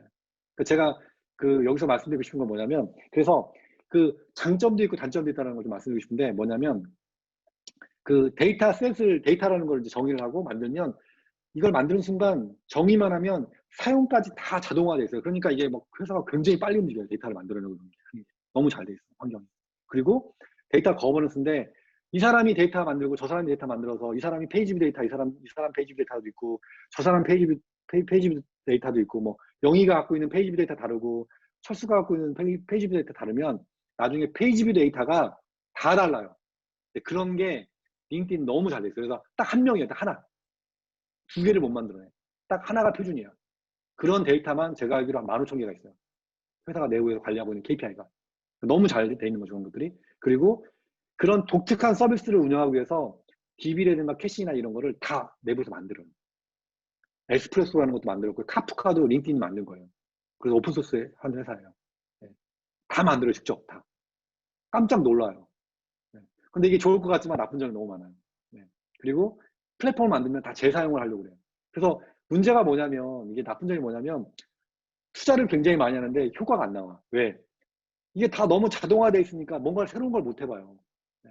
그리고 조그마한 거 해보려고 너무 많은 투자를 해야 돼. 그리고 너무 많은 사람이 엉켜 있어. 그러니까 쉽게 못 바꿔.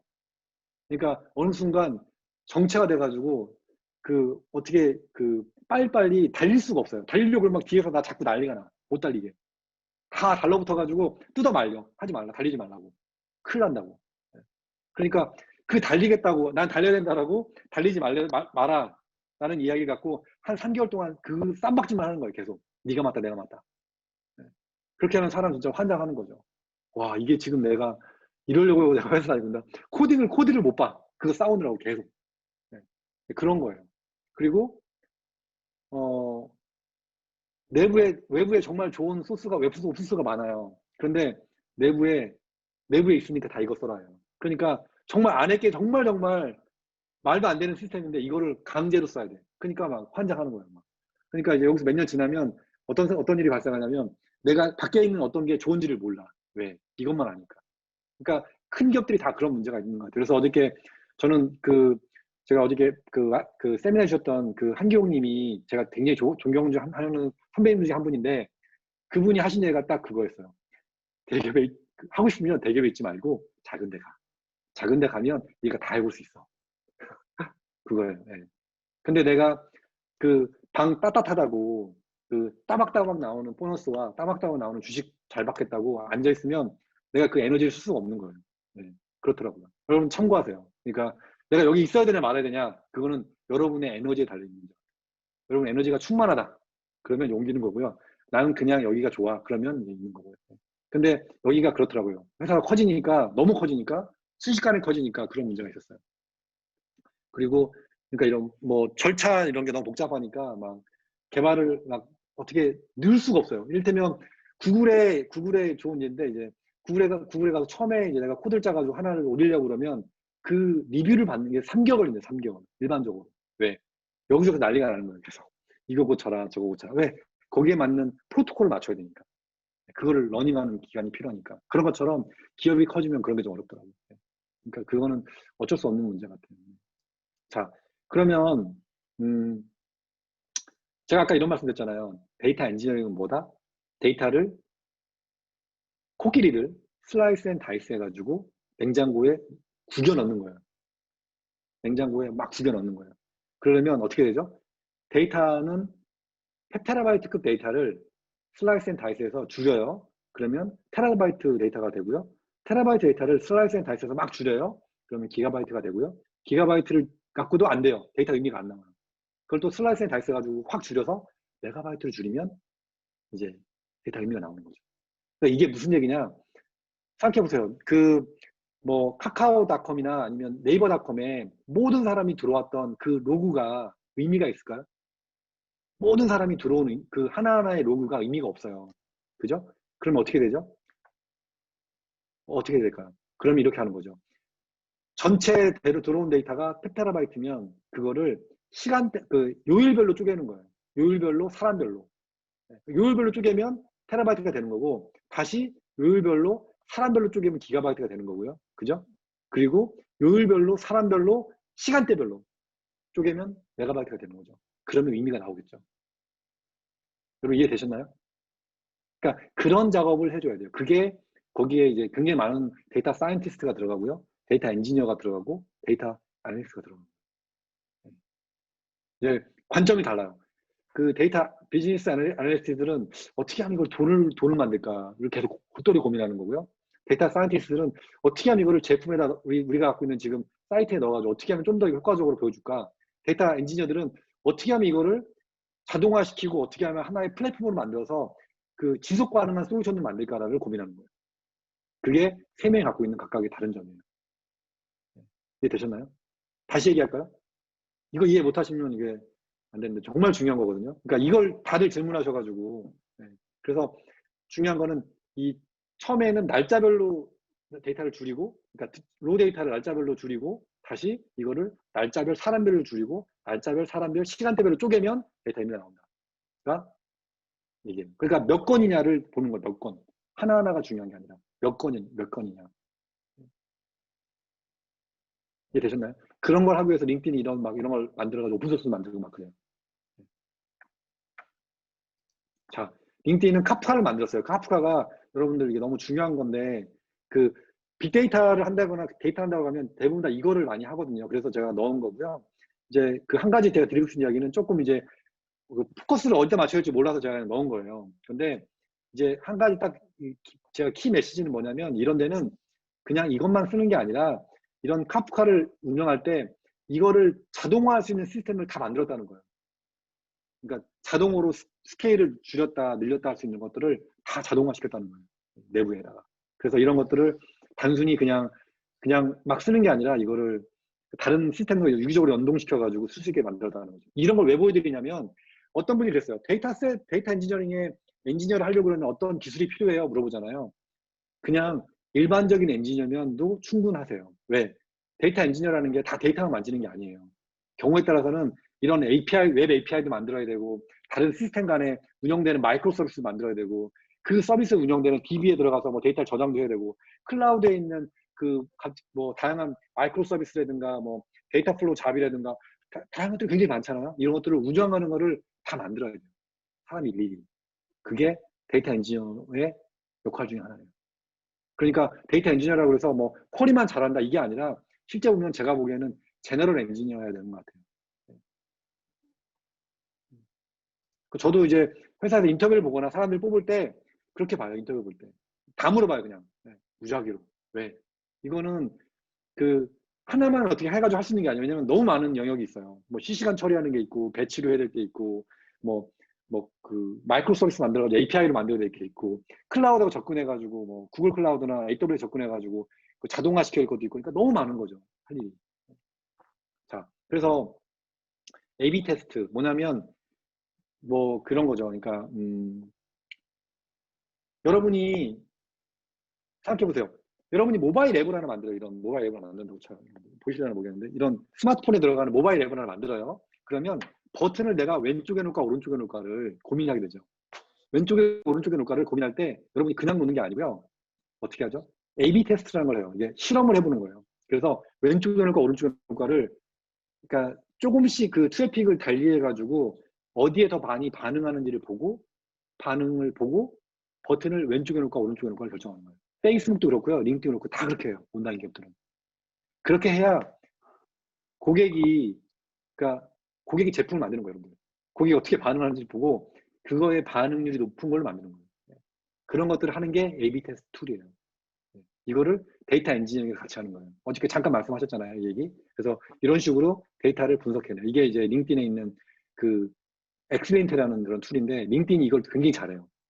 거의 뭐 이쪽에서는 오픈소스 아직 안 돼 있는 걸 알고 있는데 페이스북이랑 애플이랑 페이스북이랑 구글하고 링크드인이 제가 알기로 그 당시에 3개월에 한 번씩 만났거든요. 그래서 서로 만나서 이런 컨퍼런스 돼요, 같이 이거에 대해서. 데이터 사이언티스트끼리 어떻게 해야 되는지 이런 서로 그냥 공개적으로 해요, 그런 거를. 그래서 이런 거를 이제 만들어서 운영도 하고요. 그래서 이런 게 실제 좀 기업이 커지거나 온라인 기업을 할 때는 굉장히 중요한 것 중에 하나고요. 그냥 무작정 데이터를 이제 만들었으면 데이터 프로그램을 올리면 안 되고 조금 올려가잖아요. 그래서 이런 걸 랩업하는 이런 툴도 제공돼가지고 실제로 온라인 기업들은 조금 해요. 이거 제가 물어보니까 뭐 신일본가라든가 뭐 한국에 어디죠? 쿠팡도 돼 있고 다 돼 있어요. 기업들은 온라인 기업들. 근데 이제 조금 이제 큰 스타트업들도 좀 커지기 시작하면 이런 거 다 필요하죠. 아까 얘기했던 대시보드, 랩터 이런 식으로 링크드인에서는 랩터라고 하죠. 이렇게 해서 이제 여기는 데이터 셋만 정의하면 딱 그 다음날 보면 결국 데이터가 만들어져요. 여기 정말 완전 매직이죠, 매직. 데이터가 이거라고만 정의하면 이런 데이터가 짠 나와요, 그 다음날. 내가 이거 디자인만 하면. 그냥 드래그 앤 드롭 디자인하면 딱 데이터가 딱 만들어지는 거예요. 그러니까 그 데이터 비즈니스를 가능하게 하는 거죠. 네. 그래서 이게 이제 뭐 천 리스크 아까 얘기했던 그런 걸 관리해 줄 수 있는 툴들을 이제 커스텀하게 만든다는 거죠. 자, 이게 뭐냐면 매트릭으로 이제 데이터 기반으로 데이터 드리븐 비즈니스를 하는 거예요. 근데 이 에릭이라는 친구가 나와요, 여기서요. 에릭이라는 친구가 나와가지고 뭐라고 하냐면 출근해가지고 막 하루에 한두 시간씩 맨날 그 자기가 만든 그 프로덕트에 문제가 있어서 맨날 연구하는 거예요. 문제가 있으니까. 그런데 너무 복잡하니까 이게 쉽지가 않은 거예요. 그래서 매트릭 중심으로 다양한 팀들과 보면서 같이 한다라는 그런 비디오거든요. 잠깐 보시죠. 소리 안 들리시면 말씀하세요. This is Eric, a LinkedIn engineer. Every morning, he spends about an hour monitoring his product metrics. If a metric is off, investigating why can lead to days or even weeks of war rooms. Why? Because information is not just in one place, it is scattered across different types of data, tools, and expert memories. It's not just Eric's problem. There are over 2,000 engineers and hundreds of PMs, data scientists, analysts, and leaders across the company. Slow time to insight doesn't just impact troubleshooting, it impacts how fast we can innovate as well.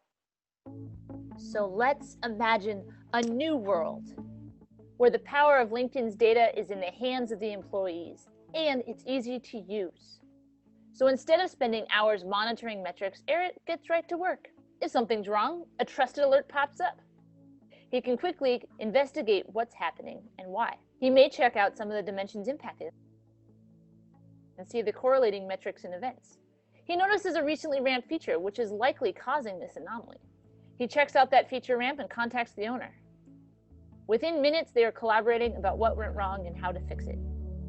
So how are we getting to this future? We are focusing on our people, understanding their need for answers and creating a fluid, easy-to-use user experience that supports their entire workflow. Investigation is but one of several high-impact workflows we're thinking about throughout the data app ecosystem. Ultimately, this means that anybody, regardless of skill set, can get answers to the right questions at the right time, all in one place. This means faster innovation, greater employee productivity, and ultimately more value to our members. 여러분들 다른 건 사실 임프레션 하지 않을 건데 한 가지 임프레션한 게 뭐냐면 그렇게 많은 사람이 있고 그렇게 많은 복잡한 데이터가 있는데요. 문제가 발생하게 되면 이메일 팝업이 되잖아요. 그런데 그 사이트에 들어가게 되면 누가 오너십이 있는지를 바로바로 확인할 수 있다는 게 굉장히 임프레션, 그러니까 되게 인상적인 거예요. 왜냐하면 너무 복잡해가지고 그거를 정말 파악하기가 어렵거든요. 다른 데서는. 근데 여기는 그거를 모든 데이터에 그런 태깅을 붙여놔가지고 누가 오너십이 있고 어떤 식으로 그게 운영되고 언제 데이터가 없어져야 되고 이런 것들을 다 관리한다는 게 굉장히 인상이 깊어요. 제가 아까 사전에 메타데이터 시스템을 강조했는데 사실 어느 수준 이상 넘어가면 사실 그런 시스템이 굉장히 중요하다는 거죠. 네. 자, 이제 그 아마존 얘기를 잠깐 해보려고 하는데요. 잠깐 보시면요. 그러니까 이거 제가 하는 키는 뭐냐면 굉장히 많은 분들이 아마존이 뭐 데이터를 뭐 이용해가지고 고객을 너무 잘 이해해서 성공한 기업이다 막 이렇게 말씀하세요. 그래서 제가 이제 이거에 약간 반기를 들고 얘기를 한 건데 제가 뭐 잘 아는 사람도 아니지만 그러니까 데이터가 다는 아니다라는 얘기를 하고 싶은 거예요. 데이터는 만능이 아니다.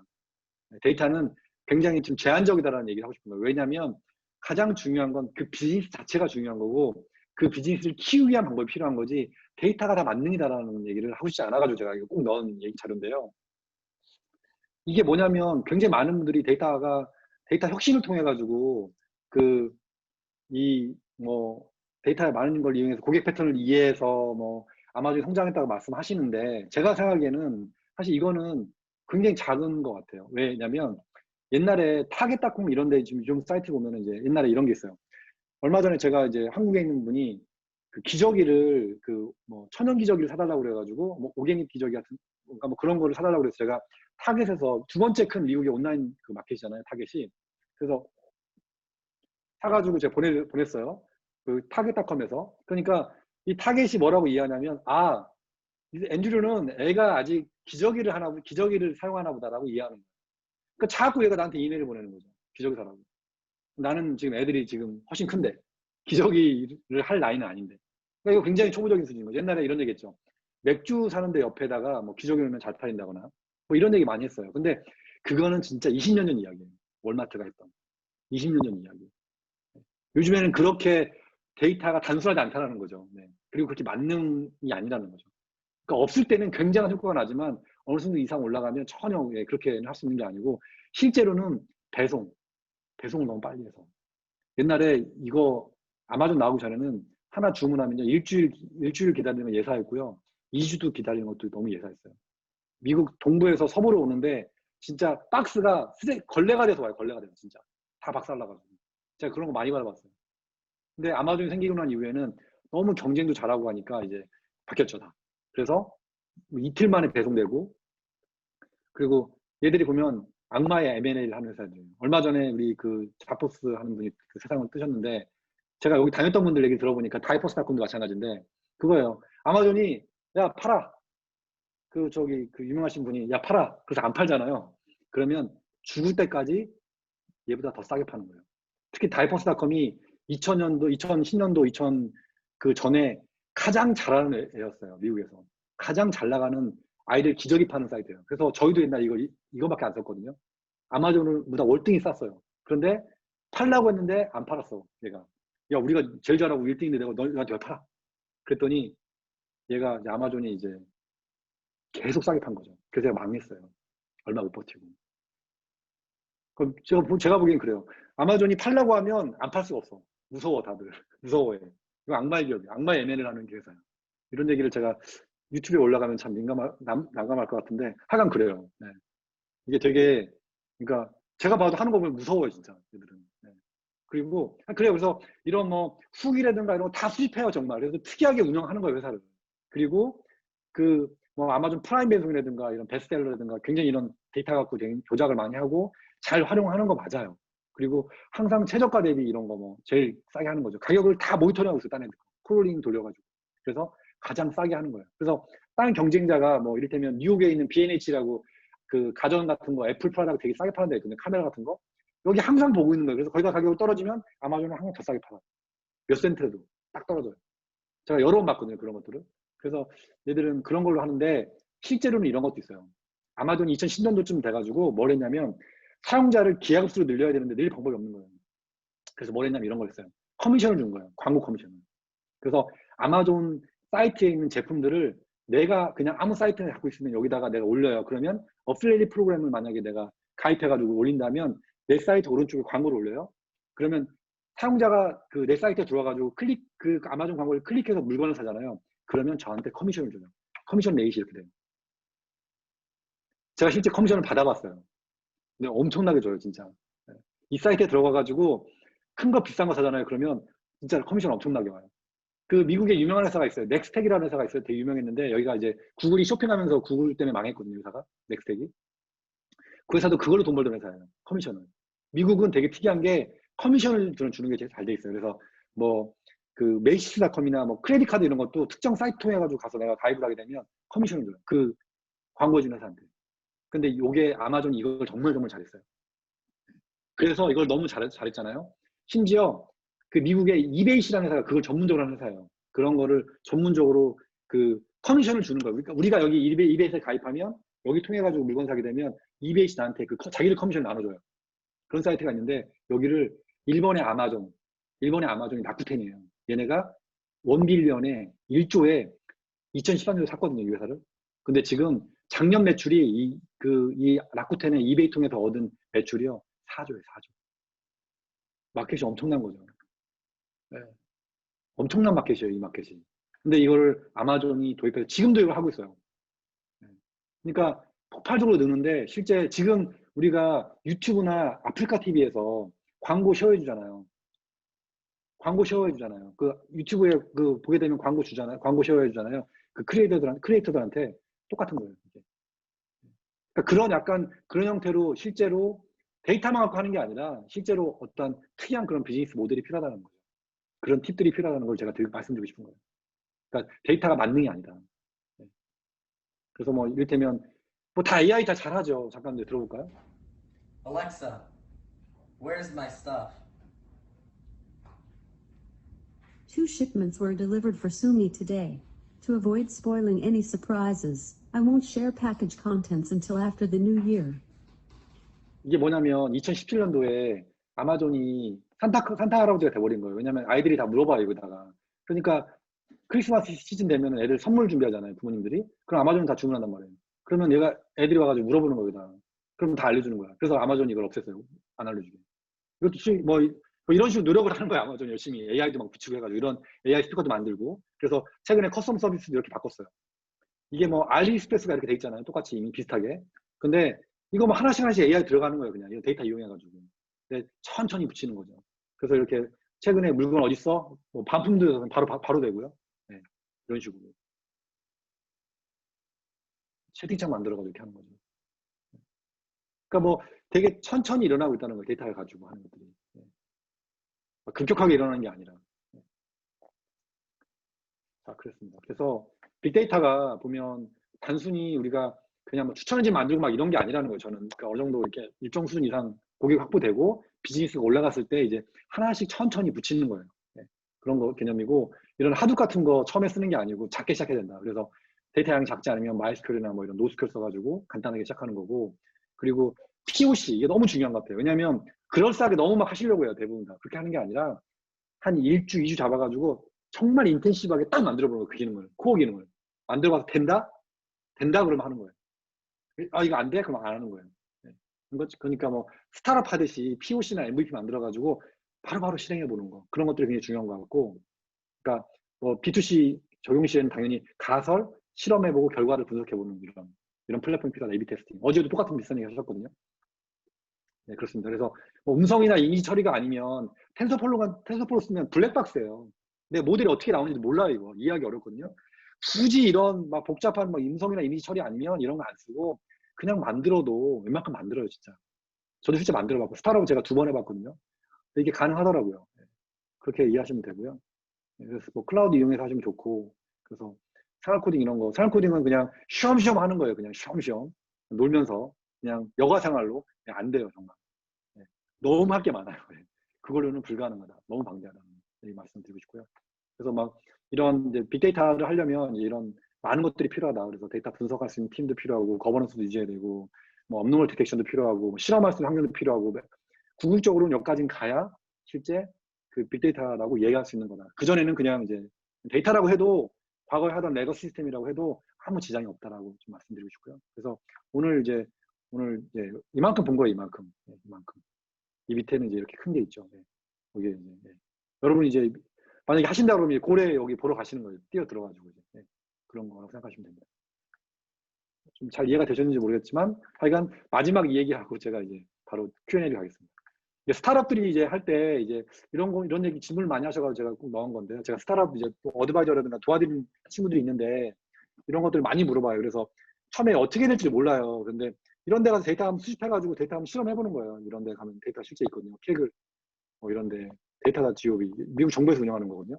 여기 가면 데이터가 엄청나게 많아요. 뭐 코비드-19 한국 정부가 제공한 데이터도 여기에 존재하고요. 뭐 심지어 뭐 트립 어드바이저 같은 데 있잖아요. 그런데 심지어 호텔별 그 리뷰까지 나와요. 여기. 그러니까 뭐 호텔별 리뷰 사이트 하나 만들려면 그런 데 가면 좋겠죠. 그죠? 데이터 처리하기 되게 쉽거든요. 그리고 이런 데이터 저장소 간단하게 저장해보는 거죠. 그리고 간단한 랭귀지 써가지고 해보는 거예요. 뭐 막 자바 막 하려면 시간 많이 걸려요. 생산성도 떨어지고. 그러니까 파이썬 같은 거 그거 써서 막 금방 해보는 거. 그래서 뭐 간단하게 엑셀, R 뭐 간단한 거 툴 써가지고 넣어보는 거고요. 그래서 운영해보시면 되는 겁니다. 질문 있으시면 채팅창에 남겨주시면 제가 답변 드리도록 하겠습니다. 실시간 처리로 취업을 준비하고 계신데 어떤 걸 준비해야 하냐고 물어보셨는데요. 이게 딱 그거라고 정하기가 어렵잖아요. 왜냐하면 한국에서 실시간 처리를 하는 데가 그렇게 딱 필요한 데가 많지가 않아요. 그래서 뭐 구글 GCP 같은 경우에는 뭐 데라플로우라든가 뭐 빕 뭐 이런 거잖아요. 플링크나 이런 거잖아요. 근데 실제로 이런 거 하시려면 자바를 좀 잘해야 되는 것 같아요. 자바나 파이썬. 그래서 실제 저는 좀 거시적으로 말씀드리는 것보다 약간 그런 랭귀지별로 말씀을 드리면 좀 그런 처리나 최근에 나온 뭐 그 자바의 다양한 기법들 많잖아요. 그래서 그런 거 좀 익혀두시면 좀 도움이 되지 않을까 생각이 들고요. 네.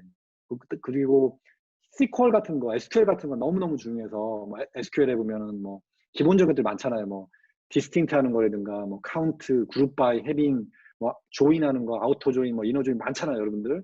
뭐 그런 것들 개념을 잘 알고 계시면 이런 좀 데이터 쪽으로 오시는데 좀 도움이 되겠죠. 왜냐하면 데이터 엔지니어 하이어링 할 때 주로 그런 것도 많이 물어봐요. 쿼리 같은 거 잘 쓰시는지. 뭐 이를테면 페이스북 같은 경우에 데이터 엔지니어 뽑을 때 어떻게 하냐면 그 1시간짜리 그 코딩 세션을 잡아가지고 30분 동안은 자바 문제 10개, 30분 동안은 SQL 문제 10개를 순식간 다다다닥 풀어야 돼요. 그렇게 봐요, 코딩을, 시험을. 그러니까 실제 그게 이제 의미가 있다는 거거든요. 저도 되게 그거에 공감하거든요. 맞다고, 그 방법이. 그래서 그걸 좀 하시면 도움이 될 것 같고요. 데이터 레이크를 구현하기 위한 툴이나 방법이 있을까요? 데이터 레이크는 뭐 사이즈를 얼만큼 만드냐에 따라 문제인 거예요. 그러니까 작게 만들면 그냥 마이스컬이나 몽고 같은 거 쓰시면 되고, 크게 하시려고 하면 뭐 이제 하둡이나 클라우데라 같은 거 다운받으셔가지고 까시면 되겠죠. 근데 요즘에는 워낙 좋은 게 많아서 굳이 이렇게 처음부터 하지 마시고, 다커에 보면은 다커 스탠더론 모드로 해가지고 다커 다운받으셨잖아요. 하둡 이미지를. 그 이미지 다운받아가지고 거기에다 갖고서 이렇게 연습해 보시고 괜찮으면 이제 하둡으로 가셔도 되고, 뭐 몽고나 이런 게 필요하시면 마찬가지로 다커 다운받아가지고 컨테이너 이미지 올려가지고 거기다가 몽고 막 해보시고 만들어 보신 다음에 POC를 끝내시고 만드시면 되는 거죠. 그렇게 하시면 될 것 같아요. 그 사이즈에 따라서. 네. 그리고 데이터 관리에 있어서 보안 기술은 어떻게 적용되는 게 좋은가요?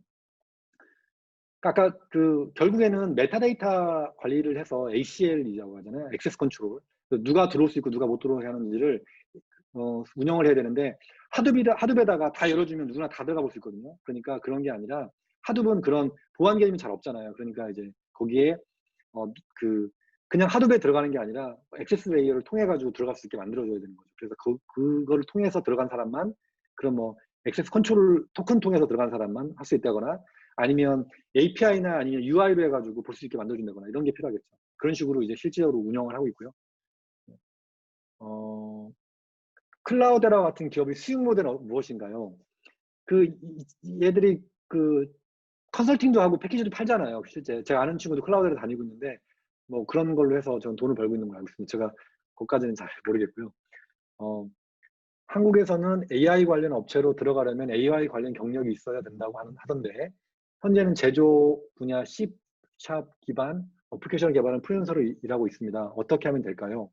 저는 개인적으로 뭐 이렇게 얘기하면 MS 다니는 분들이 저한테 욕하실 것 같은데, 사실 C샵을 잘 안 쓰잖아요.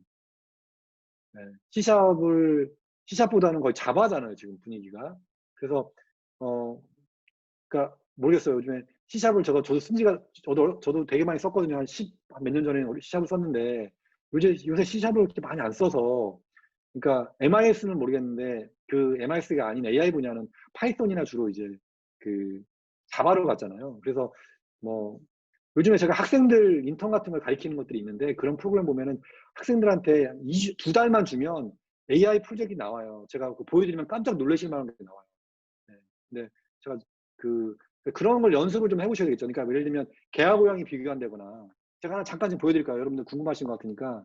어제도 이분이 질문하신 것 같아서 제가 금방 제가 도움이 될 만한 거 하나 보여드릴게요. 금방요. 보시나요? 보시나요? 네. 이게 제가 했던 학생 이거는 딱 4주짜리 프로그램이에요. 근데 이 다커로 해가지고 이렇게 만들었어요. 사이클겐 써가지고 우리가 이 알고리즘을 만든 거고요. 그래서 이 모델 써서 만들었는데, 이런 이미지를 넣으면 모넷이나 세잔이나 뭐 폴세잔이나 반고흐의 스타일을 바꿔주는 거예요. 이런 이미지를 넣으면. 애들이 머신러닝을 시켰어요. 대학교 4학년, 3학년들이 만든 거거든요. 3명이 만들었어요. 네. 그래서 이거를 머신러닝을 3,000장을 시킨 거예요. 3,000장을 머신러닝 실제로 한 거예요. 근데 제가 이런 거 만들려고까지 아닌데 이걸 만드는 거예요. 또 모바일 앱까지. 보세요. 이 모바일 앱이에요. 이 이름이 스트리트 페인터라는 프로그램인데요. 이미지를 이제 찍어요, 여기서. 사진 같은 거 찍어도 돼요. 그러면 그냥 이제 찍어주면, 지금 백엔드에서 데이터 보내가지고 처리하고 있어요, 이미지. 지금 처리하고 있어요. 나왔죠, 이제. 이 이미지가 이렇게 바뀐 거예요. 이 3명의 화가 풍이 다르잖아요. 이걸 자동으로 만들어준 거예요, 이런 식으로. 이걸 한 달 만에 만들었어요, 한 달 만에. 여러분들. 그러니까 하다 보면 오픈소스도 많고, 그래서 실제로 AI 쪽에 트랜지션 하는 거는 실제 뭐 개와 고양이 비교하고 이런 건 실제 뭐 음성 변조하고 이런 거는 찾아보시면 되게 많아요, 구글에. 그래서 저는 그거를 찾아서 해보시기를 권장을 드려요. 그냥 이렇게 있으면 이게 변화가 안 일어나더라고요. 그래서 내가 거기에 가고 싶으면 먼저 거기에 가서 하고 있어야 되는 거죠. 네. 네, 전 그게 맞다고 보거든요. 그래서 잠깐 이제 보여드렸고요. 자, 그러면 또 질문. 데이터 활용의 진화에 대해 더욱 깊게 알게 된 것 같습니다. 인상 깊게 소개해 주셔서 감사하고, 데이터 마이닝 기술도 중요하게 보는데 관련 추가적으로 소개 가능하신지. 사실 저는 데이터 엔지니어링의 대부분은 데이터 마이닝을 벗어나지 않아요. 제가 보기엔 그래요. 데이터 마이닝이에요, 그냥. 근데 그게 이름이 바뀐 거라고 같아요, 제가 보기엔. 네. 그 데이터 마이닝이 거의 제일 중요한 것 같아요. 저도 어렸을 때, 제가 삼성에 있을 때 데이터 마이닝 작업을 되게 많이 했거든요. 그래서 쿼리를 제가 솔직히 약간 실리콘밸리에 있는 사람들보다 조금 다르게 써요. 그때 배웠던 스킬들 때문에. 근데 그게 굉장히 도움 많이 됐어요. 인터뷰 볼 때나 할 때 제가 그 쿼리를 보여주면 처음에 사람들이 멘붕이 오는 거예요. 이렇게 해도 쿼리가 가능해, 약간 그런 친구가 되게 많았어요. 그래서 데이터 마이닝이 되게 중요한 것 같아요. 이걸 하는 데 있어서. 자, 그 다음은요. 취업 채용 담당자 관점에서 무엇을 보냐는 말씀을 하신 거잖아요. 근데 저는 그래요. 사실 인턴한테 바라는 게 다르고 일반 사람한테 다른 게 다른데 그 사실 제가 보기에는 뽑는 사람도 되게 궁금해요, 여러분들. 그리고 되게 리스키해요. 왜 이 사람 잘못 뽑았다가 내가 잘못되면 어떡하지? 이 사람 잘못 뽑았다가 내가 위에서 욕먹으면 어떡하지? 이런 고민 똑같이 해요. 저도 사람 뽑을 때. 제가 인턴 하이어링 매니저 굉장히 또 오랫동안 했거든요, 인턴을 뽑는 거를. 근데 똑같은 고민이에요. 네. 그러니까 뭐가 뽑은지 아세요, 여러분들? 제가 이렇게 얘기하면 속물이다라고, 속물이다 이 아저씨 그럴 수 있는데 나중에는 정 안 되면 똑같은 조건이면 좋은 대학 꼭 뽑아요, 진짜. 솔직하게 말씀드리면. 왜? 그러면 욕은 덜 먹으니까. 그래도 쟤는 좋은 대학이니까. 쟤는 스탠포드니까. 쟤는 버클리니까. 이렇게 얘기할 수 있거든요. 네. 그런데 그러니까 똑같이 접근하면 떨어진다는 얘기예요. 똑같이 접근하면. 그러니까 제가 그냥 드리고 싶은 이야기는, 제가 솔직히 저는 한국에서 소위 말하는 좋은 대학을 나온 사람도 아니고요. 미국에 학위도 없어요. 제가 어떻게 실리콘밸리 들어왔냐? 그거예요. 똑같이 하지 않는 거예요. 정말 똑같이 하지 않게.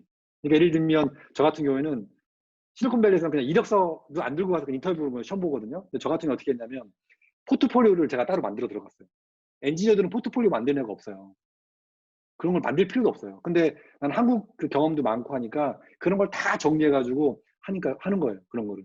그러니까 어느 리크루터가 2번 그런 얘기 했어요, 저한테. 제가 회사를 여러 번 옮겼는데 그 친구가 저한테 그러더라고요.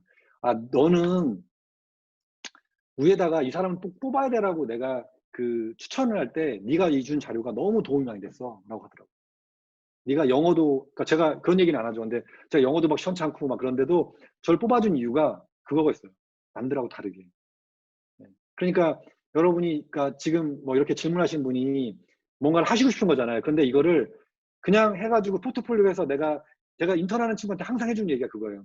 이 인턴 프로그램 해가지고 네가 이력서에다가 한 줄 커리어로, 아니면 너 스펙으로 한 줄 쓰려고 하면 절대로 넌 이거 스펙이 안 된다. 이건 절대로, 그러니까 예를 들면 이거예요. 굉장히 많은 친구들이 데이터 사이언티스트 관련된 자격증을 따려고 해요. 데이터 분석 자격증을. 네. 그래서 저한테 이런 질문해요.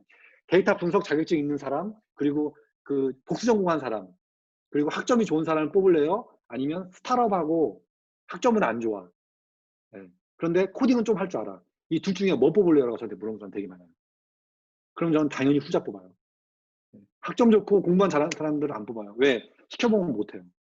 근데 회사에서는 그런 사람보다는 실제 에너제릭하고 뭔가 해본 친구들 원하잖아요. 그러니까 제가 뭐라고 얘기하냐면, 내가 거기에 가기 위해서 스펙을 만들지 말고 가서 하는 일을 내가 지금 하고 있어라. 내가 그 회사에 가서 할 일을 지금 하고 있어라.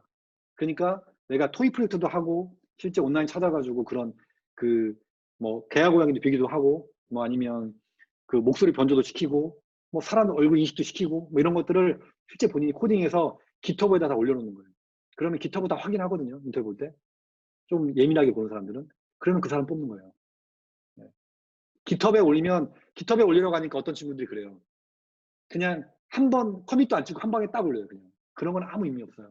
깃허브 올리면 하이라이트 다 봐요. 언제 커밋 찍었고, 언제 올렸는지, 이런 거 어떻게 일했는지를 다 볼 수 있어요, 우리가. 다큐멘테이션 다 볼 수 있고. 그러니까 리드미에 다 써가지고 올려야 되고, 그럼 깃텟의 트렌드 같은 거 다 관리하셔야 돼요.